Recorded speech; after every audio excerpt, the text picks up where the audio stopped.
93 WIBC, it is Terry Stacy. Well, today we remember the attacks on our country, killing 3,000 people.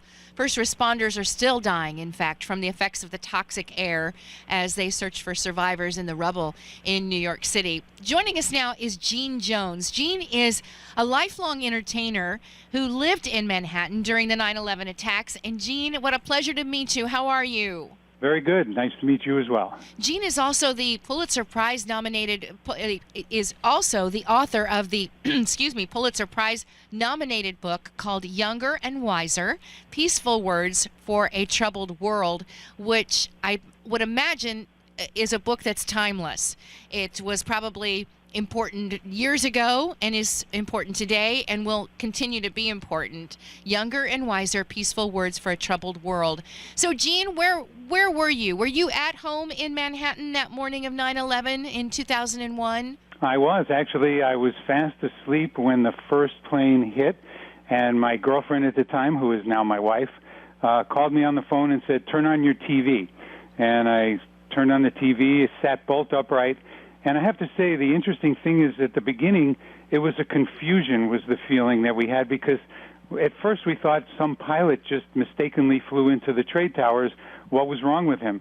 And it took a while to realize that this was actually an attack. Could you see and smell and visually? What could you see out windows from where you are? Could you see anything? I didn't see it at first. It was actually a very clear, beautiful day. The first thing that we really noticed was the air, because depending on how the wind was blowing, our neighborhood would get the dust and the fumes from the World Trade Center, which no one knew how toxic that was at the time. Tell me about that time when you remember back 19 years ago. What comes to mind? Well, what comes to mind is it really felt like we were in a fishbowl. And when I say that, it's kind of like a place you can't escape from, and we were isolated. We felt isolated from the rest of the world. And then slowly but surely, due to the resilience of people and heroic acts and the fact that we started to come back as a city, that fishbowl kind of opened up again. In the days after, lots of things come to my mind. We were on the air. I was on the air here with the morning show at that time, and then the days after, and the picture. The one thing that pops into my mind is the pictures of the missing loved ones. The more and more that were added day after day to the fencing, and it was heartbreaking, just heartbreaking. Did you? I'm sure took walks. Could you go through and where could you get to? And did you have that curiosity that you wanted to be right down there near Ground Zero? Oh, absolutely. I actually volunteered to come down and help. I had loaded up my Chevy Suburban with bottles of water that I wanted to bring to the workers there, and they told me it was too dangerous. They actually wouldn't let me into the area, so I went back home. And my wife had a good friend that lived down there, and she helped her go down and get her articles out of their apartment, and the military was there. They had to be evacuated by Coast Guard. There were very, very strange things occurring all the time. As an entertainer, I went down. I had to do a show I was scheduled to do, which was one of the first shows done in the Broadway district. Not, I better start that over. Okay. It was done. It was a private show that I was hired to do before Broadway reopened, and so I was down in Times Square when it was totally deserted. And the one thing that was very eerie was I was able to park my car on the street, which is something you can never do in Times Square. Wow. You know, as you said, you're an entertainer. Do you remember, this is a conversation we were having the other day, and that was, do you remember how long it was before things started to not get back to normal, because it changed 9/11 changed everything, but when you started to laugh again or started to think about entertaining again, how long was it? Well, surprisingly enough, for me, it came fairly quickly because of doing this show. That was less than 2 weeks after the attack that I did that show in Times Square. Wow, what was that like? It was actually, I felt almost heroic, because the person that hired me was just determined not to let the 9/11 attack stop what he wanted to do. And I think that spirit is what brought New York back, is that people were determined to continue on. And the one thing that we did have to realize is that there was a paradigm shift and things had to be done differently, but at the same time, we had to keep on moving forward. Wow. What's it like today? Where are you today? Today I live in a nice country suburb about 40 minutes north of New York City. Okay. Do you still watch the anniversary coverage that year after year? I do. Yes, I listen to it sometimes on the radio more than I'll even watch it. To me, to see the planes crash into the World Trade Center still feels like I'm being stabbed in the chest by a large sword. That image will never go away. Did you write the book, Younger and Wiser, Peaceful Words for a Troubled World? I don't have a copy. Is it a book that you wrote before 9/11 or after? It was written before and after. It's an accumulation of about 30 years of my writings, and the piece that I have in the book that's dedicated to 9/11 is called 9/11 Syndrome, which is where I try to describe the feelings that we all felt in New York right after the attack. And then on the back, I do a backstory of that piece that I wrote talking about how we moved forward afterwards.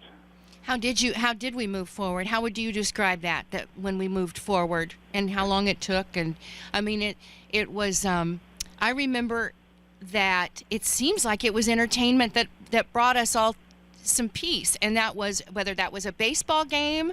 I'm trying to remember, or if it was. I remember Saturday Night Live for sure.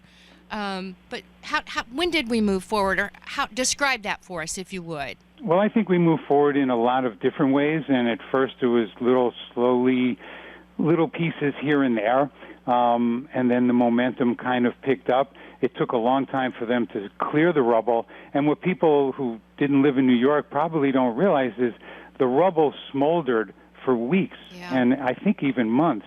The air was bad, not just for a few days, but for a long time, and the cleanup took years.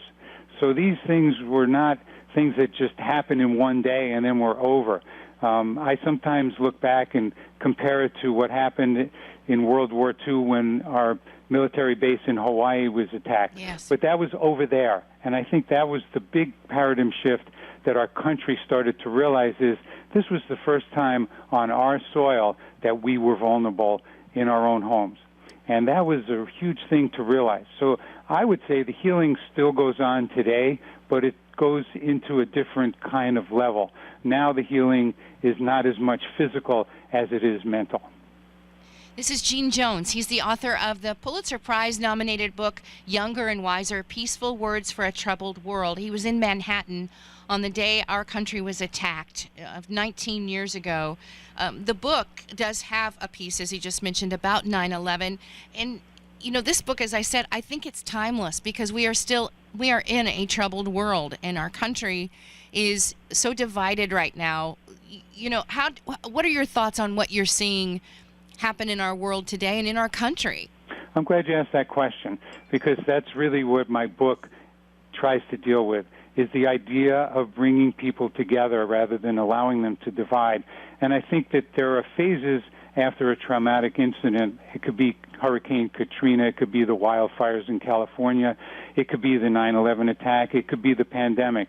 At first, everybody is together and everybody unifies. We see heroic acts, we see people being saved, we hear all kinds of great stories of the human spirit.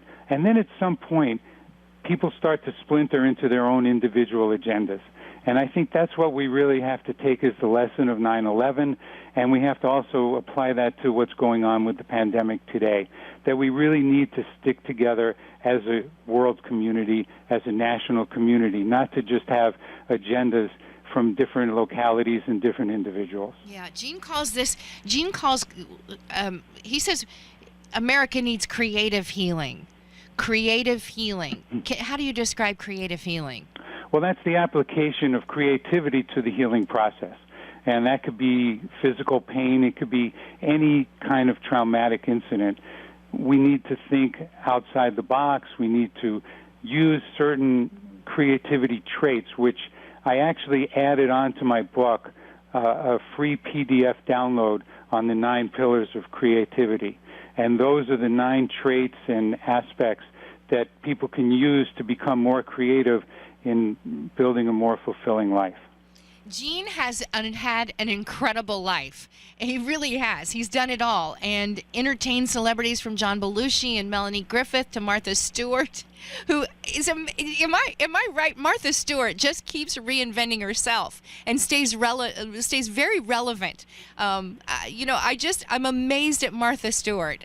Tell me a little bit about your relationship with Martha Stewart. Well, I can't claim to be her close, dearest friend. I can just say that the show that I did when I was hired to be on her show was a total pleasure. They treated me very nicely.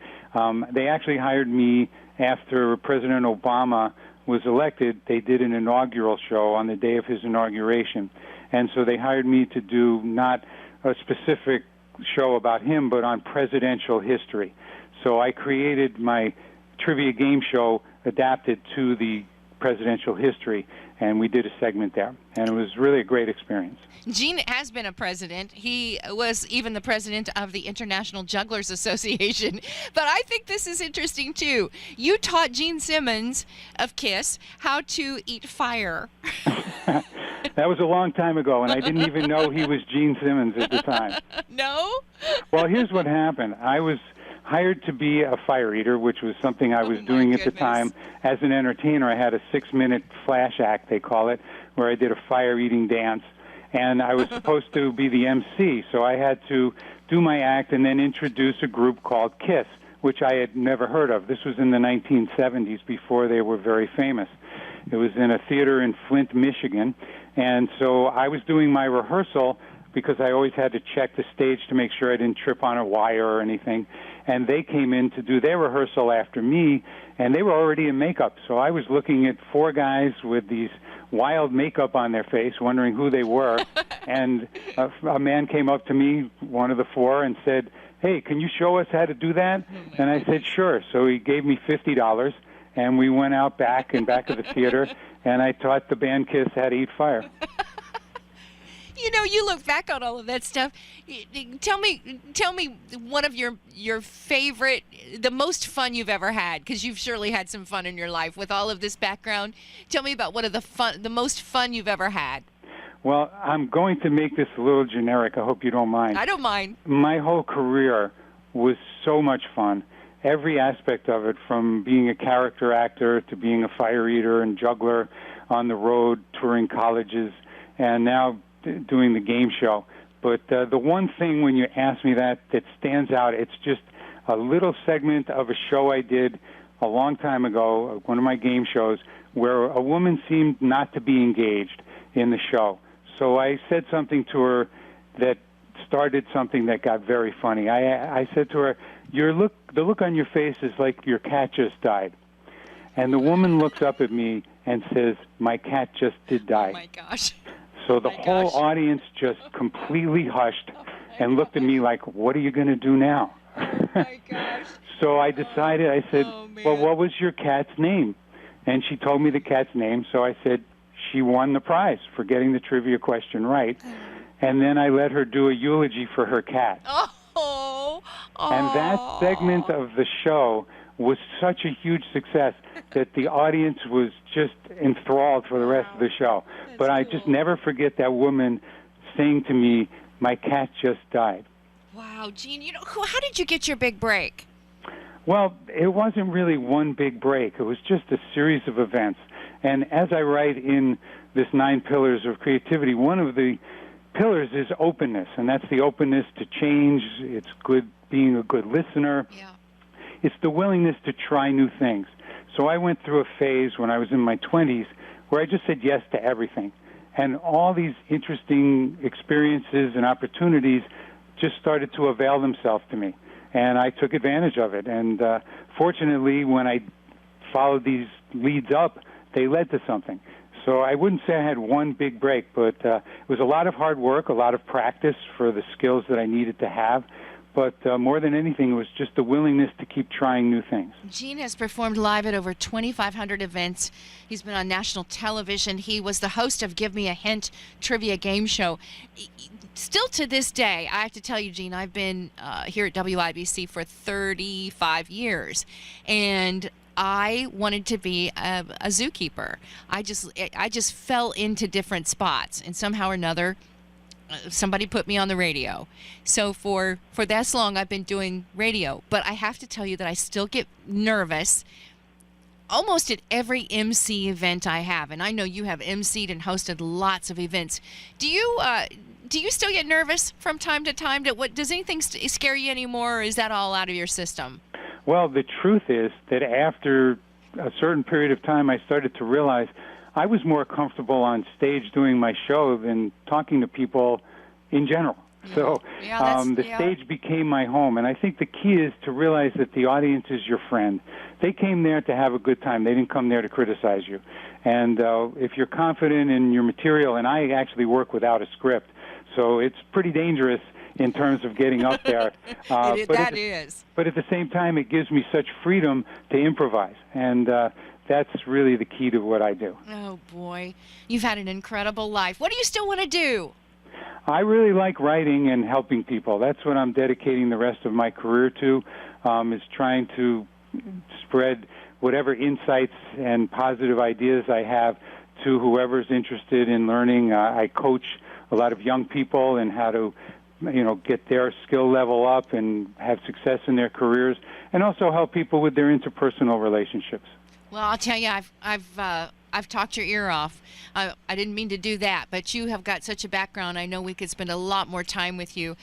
Gene, I want to make sure everybody knows, if you need more information on Gene Jones and his new book, Younger and Wiser, you can visit dreamquestpublishing.com. And Gene, are you on, I bet you're all over social media too, aren't you? Kind of. I'm on Facebook and a few other, Twitter, and I actually have someone who's helping me with social media because that's something I'm still learning. Yeah, me too. And you're lucky to have somebody to be able to do that for you. I will say that the reason I wrote this book is because I want it to be of help to other people. So hopefully there's some really good advice in there that people can take to heart and use for themselves. Absolutely. Younger and Wiser, Peaceful Words for a Troubled World. Again, Gene Jones is the author. Pulitzer Prize nominated book. And if you'd like more information, again, go to dreamquestpublishing.com. Gene, it's a pleasure to meet you. I hope you'll come back and see us. I would love to. Thank you so much.